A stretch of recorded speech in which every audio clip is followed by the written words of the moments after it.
la team de Culture Box, j'espère que vous portez bien.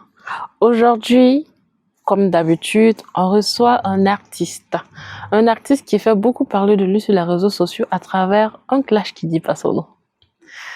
Oui, vous avez deviné, c'est le rap, c'est un rappeur. Voilà. Sauf que par moi aussi, il passe par d'autres mélodies pour alimenter sa galerie, comme on lui dit. Vous ne savez toujours pas qui c'est. J'ai l'honneur de recevoir pour vous, dans l'émission Culture Box, Marco. Hey. Plusieurs kilos de talent de plus que toi. C'est normal que tu fasses pas le poids, je suis le meilleur, ça ne souffre pas de débat. Tu peux clasher le négro, mais n'oublie pas qu'on ne m'a jamais niqué sur un feat, nigga. Surtout t'as sucé la bite du gars. Bonsoir. Oui, bonsoir. J'espère que vous portez bien. Ouais, ça va très bien, chaud. Oui, ça va. Déjà, merci d'accepter de nous recevoir au sein de votre endroit de travail. Il n'y a aucun souci à cela, ça fait plaisir. Et merci surtout d'avoir accepté de participer à l'émission. C'est normal, naturellement. D'accord, je vous explique un peu le concept de l'émission. Ok. L'émission a pour but de partir un peu dans votre passé. Parler de vous dans le passé. Ok, le passé. Ouais, tout début et tout. Ok. Ensuite, de ce que vous faites présentement et tout. Et puis peut-être parler aussi de vos projets. Ok. Et aussi, on est un peu joueur par ici. Ok, moi aussi. Ça fait plaisir. Il y a des défis à relever. Ok. Et il y a le défi surtout de l'invité précédent à relever. L'invité précédent. Ok. En quoi ça consiste? Je pense qu'il serait préférable de découvrir ça. Ok. On est joueurs. D'accord, ça marche. On peut commencer? Sans souci. D'accord. Je suis prêt. Déjà, on va partir par le b.a.-ba, hein, les questions standards et tout. Ok. Déjà, comment est-ce que ça a commencé tout, ça a commencé toute la musique, toute l'incarnation et tout, voilà, commencé. Bon, la musique, ça a commencé un peu tard pour moi. On va pas dire depuis tout petit, comme le classique. Non. Moi, j'ai commencé un peu à l'adolescence. Parce que depuis tout petit, moi, ma première passion plutôt, excusez-moi, c'est plutôt le dessin. Je suis dessinateur. Et étant adolescent, je ressentais un peu le besoin d'écouter un peu des gens qui peuvent comprendre les crises que je traverse. Parce que tout adolescent traverse des crises. Et ils cherchent un peu des moyens d'évasion et tout et tout. Voilà. Du coup, la musique m'est tombée sous la main. Je me suis dit, ok, j'écoute, voilà, il y a certains qui me captivent, il y a d'autres non et tout. Maintenant, par finir, je me suis dit, pourquoi ne pas essayer moi-même de le faire moi-même, pour écouter moi-même. Voilà, donc c'est de là que tout est parti. J'ai commencé à écouter. Moi, je suis quelqu'un, si j'aime quelque chose, je me mets à fond pour apprendre. Voilà. Je ne vais pas dire qu'il n'y a que le talent, il y a le travail aussi acharné qui est nourri par la passion.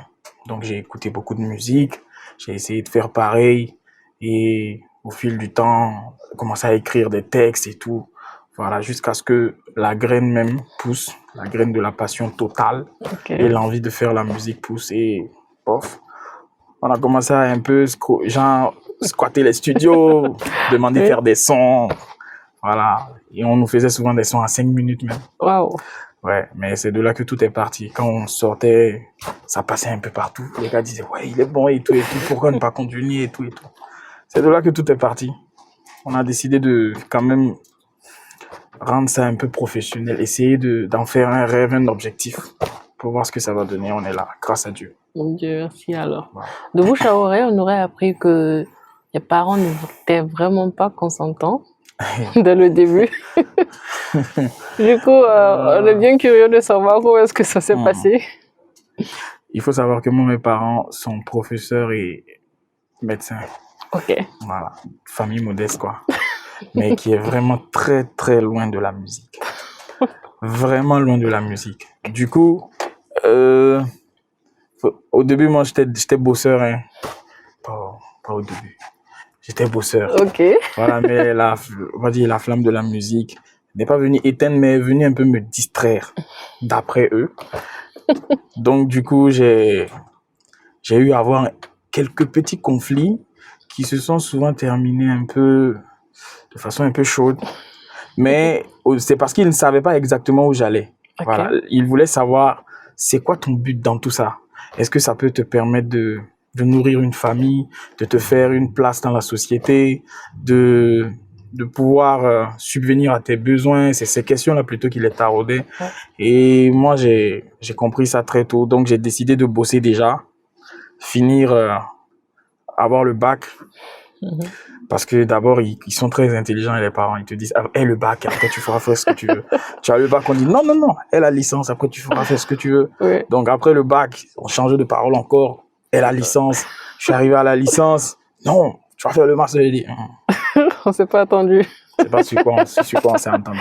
Ouais. Du coup, j'ai décidé que, pourtant je le faisais déjà, hein. Ok. Je faisais un peu la musique, j'allais dans les studios avec mon cahier.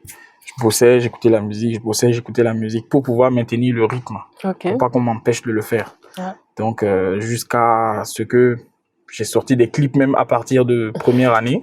Oh. Ouais, j'ai des clips et tout. Jusqu'en 2021, où j'ai sorti mon premier clip professionnel avec un label qui a quand même donné. Vu que c'était du rap, c'était une collaboration avec Hugo Boss, Ouais. que je salue déjà et tout. Donc, à partir de là, je me suis dit, apparemment, c'est pas qu'un rêve. On dirait Dieu me met en train de tracer quelque chose là-bas. Donc, souvent, je laissais mon sac, j'allais faire les émissions radio. Je revenais, je rattrapais les cours. Là, c'était devenu un peu plus coincé. Ouais. Mais je voulais maintenir le cap jusqu'à au moins la licence. Ok. Voilà. Après ça, maintenant, je me suis dit, bon, moi, je vais m'installer à Ouaga, je vais me débrouiller. C'est la partie qui a été la plus dure. Mais, genre, ils se disent... En fait, quand tu essayes de te détacher comme ça, ils se disent, non, laisse, ça va lui passer. Quand il va venir, il va voir la réalité, là. Il va revenir. Il va revenir. Mais actuellement, au moins, ils sont petits. Ils se disent, bon, voilà, on est... Ouais, quand même. Si ils voient que quand même tu peux payer le loyer, le courant, l'eau et te prendre en charge. Et souvent même glisser des trucs aux petits frères, c'est que ouais, quand même. Ouais, quand même. Voilà. D'accord. Ils savent que tu vas venir tendre la merde. C'est ça qui les dérange. C'est ça Ok. vraiment qui les dérange. On a aussi appris de bouche à oreille que vous avez commencé, vous n'avez pas commencé seul. Ah ouais? Ouais. Oh, comment vous avez su ça? Wow, c'est une dinguerie, hein. Vous n'avez pas Ah, mais commencé ça seul? date. Ah oui. Ça date de ouf. Ça date depuis 2015-16. Ouais. Ouais, wow, c'est dingue. C'est vraiment dingue quand même de ressortir. Parce que c'est la première fois qu'on me pose la question à l'interview. Ok. Jamais on me l'a posé. Parce que c'est vrai, effectivement, j'étais en groupe. On s'appelait Death Gun. Apparemment, vous-même, ça vous fait rire. Ah non, pas du tout. C'était inspiré, puisque moi, j'aime beaucoup les mangas, les dessins animés. Oui. Voilà, les mangas professionnels. Voilà. Mhm. Et c'était inspiré d'un animé, là. Je crois que c'est Sword Art Online, c'est quoi, un truc comme ça. Donc, on avait tiré le nom là-bas, on s'appelait Death Gun. On est rentré en studio, on a fait 2-3 sons. On a partagé un peu. Apparemment, à l'époque, mon collègue était ivoirien. Ok. Voilà, donc du coup, moi, j'étais beaucoup plus attaché à sa personnalité, à la personnalité de sa famille, parce qu'ils étaient beaucoup détendus. Ouais. Ouais, sa maman même le soutenait beaucoup dans le rap et tout. Jusqu'à elle vient, elle écoute nos morceaux, elle dit non, là, vous aurez dû faire comme ça, écoutez un peu les artistes d'ici, Ouais. faites ça.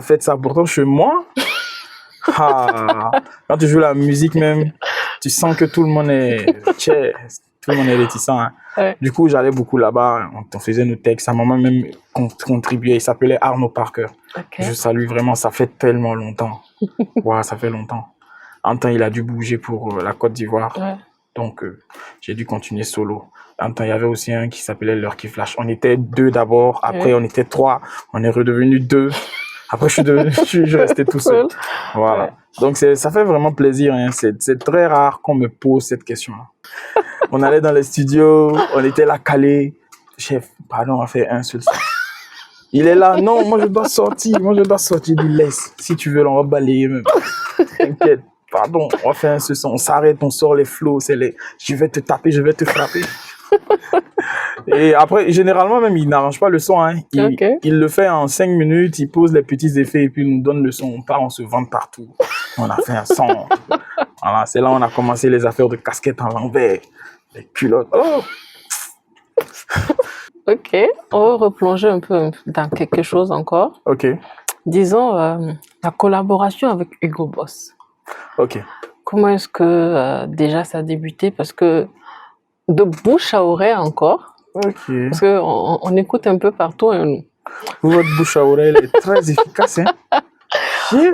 Ok, Ok. de bouche à oreille, encore, on aurait appris que c'est des chaussures que vous devrez donner à quelqu'un, et puis bof, vous êtes tombé sur lui, et puis voilà, ça, Des chaussures?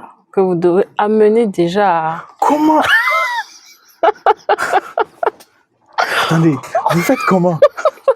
C'est pas possible. Oh Non, mon Dieu. on veut que... Vous avez trop les détails, c'est pas possible. Non, on veut juste que vous nous donniez les détails, parce que si c'est moi je raconte, ça fera autre chose. Ouais. Ouais. Ouais, je suis blasé carrément. Ah, carrément, quoi. Ah! Ah non, mais votre bouche à oreille est très efficace. C'est dingue, hein? C'est une dingue. C'est quelque chose que j'aurais pu oublier, je pense. Ouais, Carrément. En fait, le truc, c'est quoi? Il se trouve que je discutais avec... J'ai mon Cora à Bobo, d'accord. que j'apprécie beaucoup déjà. Ablo Manager. On a beaucoup cheminé ensemble. Il a beaucoup fait pour moi. Je l'apprécie beaucoup. D'accord. Maintenant, je pense qu'à un moment donné, il avait trouvé un producteur pour moi. Un Cora aussi que j'apprécie beaucoup, Azania Bassolé. D'accord. Mais il avait écouté mes premiers sons que j'avais fait, on faisait en 5 minutes là. Apparemment, les gars disaient que c'était bien. Ok. Voilà. Donc, je me souviens, il m'a dit, le Coro Ablo, il m'a appelé un jour, il m'a dit, envoie-moi tes sons. Il y a un Coro qui peut-être veut te produire. Donc, j'ai envoyé tous mes sons là. Ce que je faisais vite fait là. Ok. Et je lui ai dit de ne pas regarder la qualité parce que c'est des C'est débrouillé à arriver. Oui, je vois. Voilà. Donc, il a écouté, il a dit, ouais, lui, il kiffe. Il a dit non, lui il va me produire. Après, le disco est resté mort comme ça. Déjà, c'était un gars de Hugo. Ok. Voilà. Et il se trouve que j'étais couché un jour à la maison. Bon, j'étais un peu dans les vapes. Hein.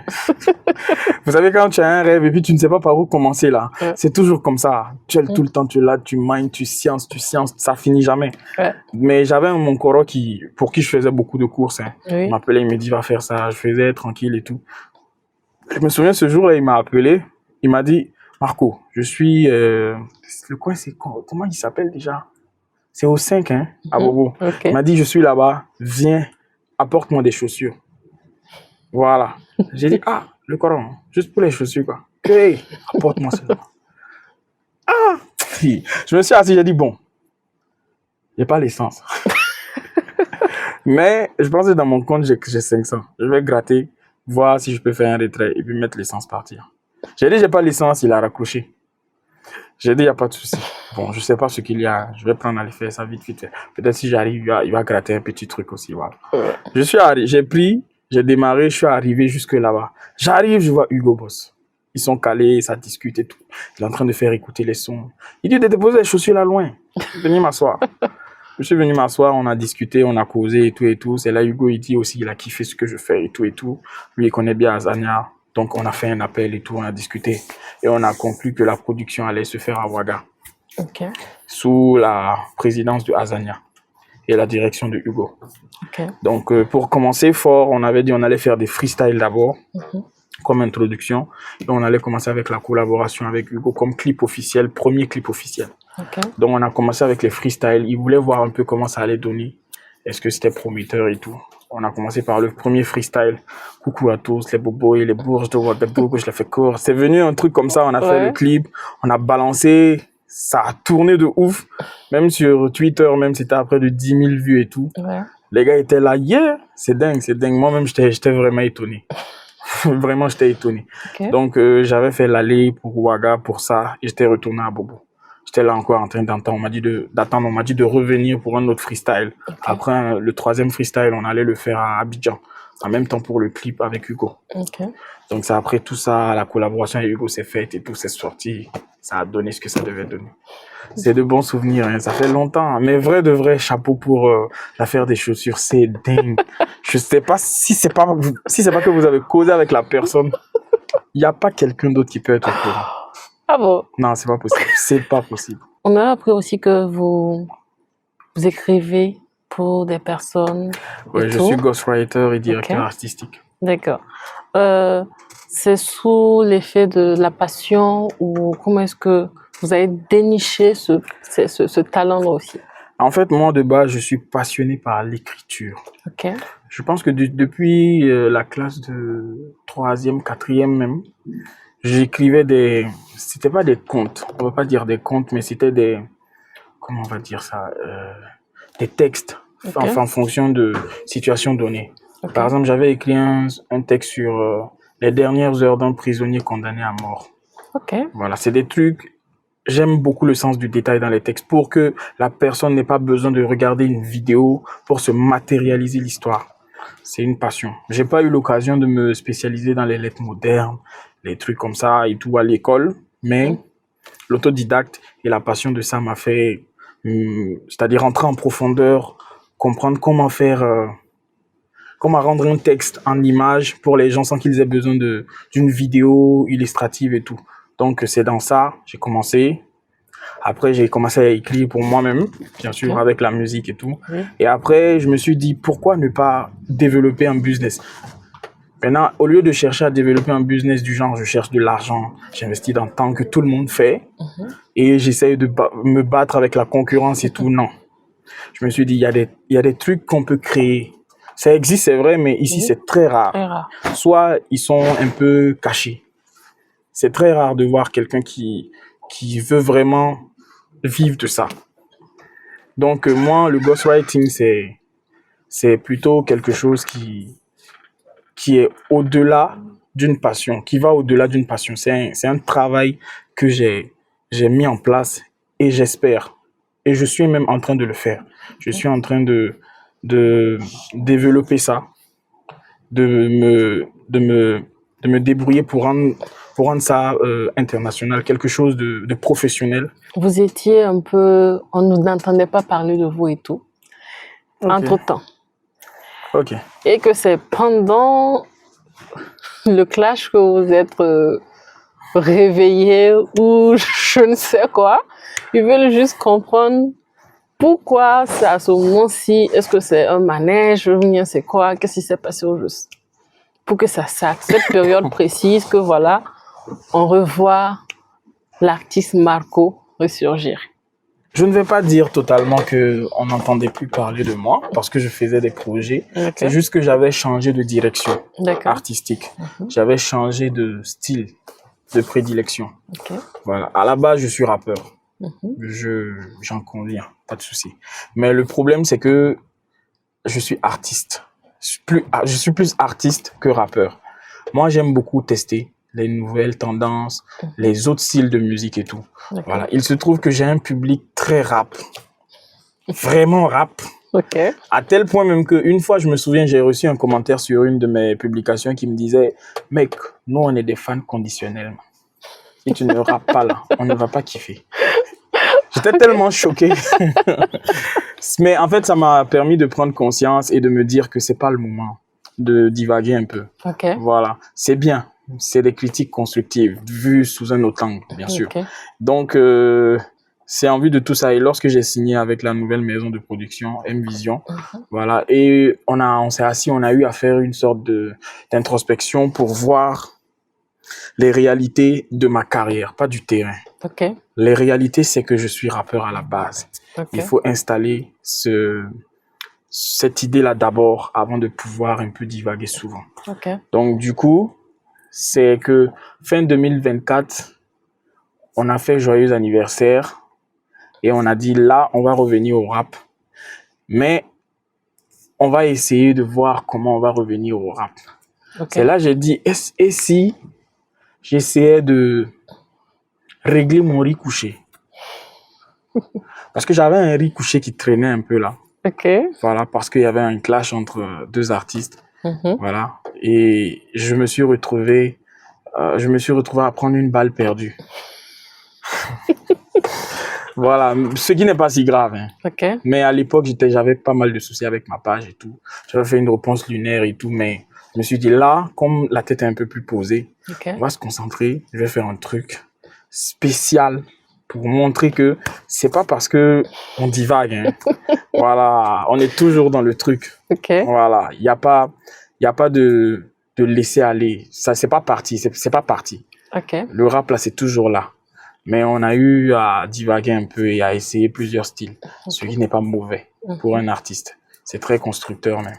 Donc, on a sorti le premier règlement des riz couchés, sans indexer personne, avec des paroles quand même, quand tu réfléchis, tu peux comprendre. Ok. Donc, apparemment, une tierce personne s'est sentie indexée. Et la tierce personne a voulu répondre et j'ai répondu le même soir à la personne et la personne a disparu. Donc, c'était pour lui dire, si tu veux courir, je suis prêt pour le marathon. Mais bizarrement, le marathon a commencé. Il a essayé de courir. Il m'a vu devant. Il s'est arrêté. J'ai pas capté. Sinon, sa réponse est sortie à 18h. Hein. Je suis venu au studio à 21h après mes courses. J'ai écrit, j'ai posé en même temps. On a fait le clip. C'est sorti à 10h pour répondre à sa réponse. Et après, cette réponse, je ne l'ai plus revue. C'était dommage parce que j'avais d'autres réponses. Mais toujours est-il que c'était quand même pour montrer aussi une démonstration de force. Voilà, c'est clair, hein, c'est clair et net. Le rap, c'est de l'ego trip, c'est de la démonstration de force. Maintenant, s'il a trouvé le moyen de se défendre en accusant tout le monde de se grouper sur lui, bof, ça c'est plus à mon niveau. Je ne fais partie d'aucun clan. Moi, j'ai mon clan à moi et on a notre carrière bien peaufinée. On n'est pas basé sur le clash. Si les gens disent qu'ils ont entendu parler de nous pendant le clash, c'est parce que ils aiment les clashs. Voilà, c'est pas de notre faute. Sinon, les sons rap, ils sont là. On les a préparés, vous êtes venus trouver, on était sur un projet et tout. Oui. Ça va sortir. Vous en faites même pas. Je disais qu'on était un peu joueurs par ici. Ok. Voilà, le défi de l'émission d'abord que vous allez relever. Ok. Le défi de l'émission, c'est tout simple. Aïe. C'est de vous replonger dans le passé. Encore? Ouais, de ouf. Passé là, vous aimez ça, hein? Carrément. C'est vrai. Avec les vrais détails. Allons à ça. Ok. C'est de le... Parce qu'il y a plusieurs personnes qui ne savent plus. Ah, ils vont dire, bon, c'est vrai, il a parlé de ça depuis 2015, il est dedans et tout, et puis il était dans un groupe. Donc, du coup, c'est de refaire sortir. Je vais pas choisir, hein. Je vais vous laisser choisir. Quelque chose du passé. Des sons? Oui, tout de suite et maintenant. Ouais. Oh, ça date. De préciser du groupe. Ah, un son du groupe en plus. Ouais. Wow, c'est chaud, hein. Ah, c'est chaud parce qu'il y a des sons même que j'ai oubliés. Ah, c'est le défi, hein, c'est le défi. Je pense qu'on avait un son, le refrain c'était « Kiffe les flammes noires ». De la Death Gun, yeah, mate le big style. Que des freshman, wesh, tu n'es pas de taille. On se promène dans le sky, nigga, ne nous teste pas. On est des Blackfire, kiffe les flammes noires. De la Death Gun, yeah, mate le big style. Que des freshman, wesh, tu n'es pas de taille. On se promène dans le sky, nigga, ne nous teste pas. On est des Blackfire. Mais c'est top. C'est désaccordé. Ah, nous aussi, on mentait. Déjà, ce défi a été relevé. Dieu merci. J'ai eu peur. Hein. Je croyais vraiment que j'allais me tromper.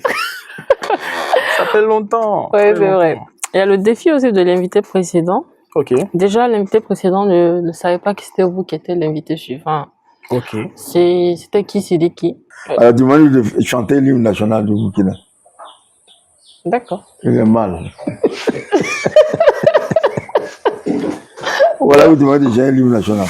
D'accord. Le Titanier. Voilà. Merci beaucoup. Ouais.